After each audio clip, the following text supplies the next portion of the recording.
Hey friends, hey, welcome back to our PDCA The Vote series, where we're using the Plan, Do, Check, Act cycle to ensure our votes count in the 2024 general elections. This is week 2, and today we're exploring how to develop your mail-in and absentee voting strategy. First up is the plan step. It's crucial to confirm whether you qualify for mail-in or absentee voting. Every state has different rules, so research your state's specific guidelines. A great resource to start with is usa.gov/absentee-voting. Here's the link. Check it out and ensure you're crystal clear about your state's mail-in or absentee voting deadlines and requirements.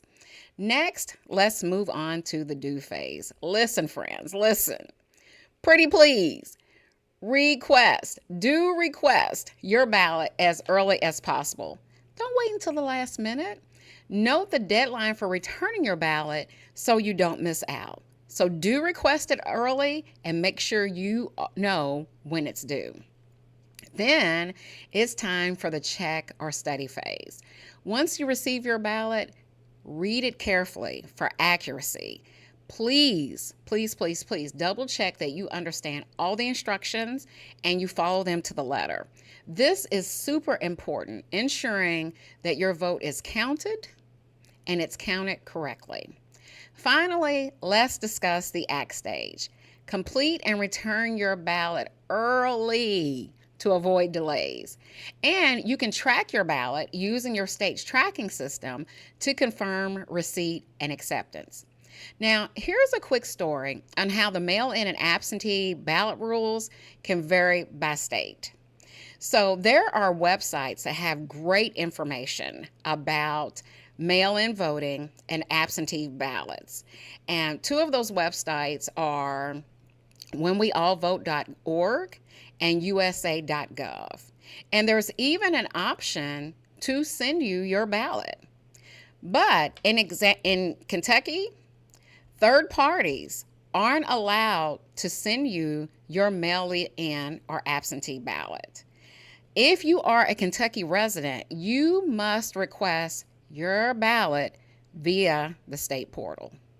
Okay, so although those websites I mentioned can answer any question you may have about vote by mail or absentee voting, if you live in Kentucky, they are not allowed to send you your ballot.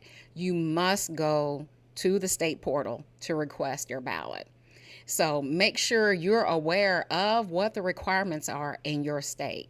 Now, going back to Kentucky, currently the portal is closed, but the good news is it will reopen on Saturday, September 21st. Now, as part of my plan to PDCA the vote, I'm helping my mom, Delo, set up her plan to vote. And I've scheduled a reminder to request or to work with Mama to request her ballot as soon as the portal reopens. Again, this is just one example of how important it is to understand the specific rules where you live and when you're making your plan to vote. Remember, my friends, voting is a serious matter. Be sure to tune in next week as we continue to explore how continuous improvement can help you develop your plan to PDCA the vote. Until then, stay engaged, stay informed, and let's commit to making our voices heard and our votes count.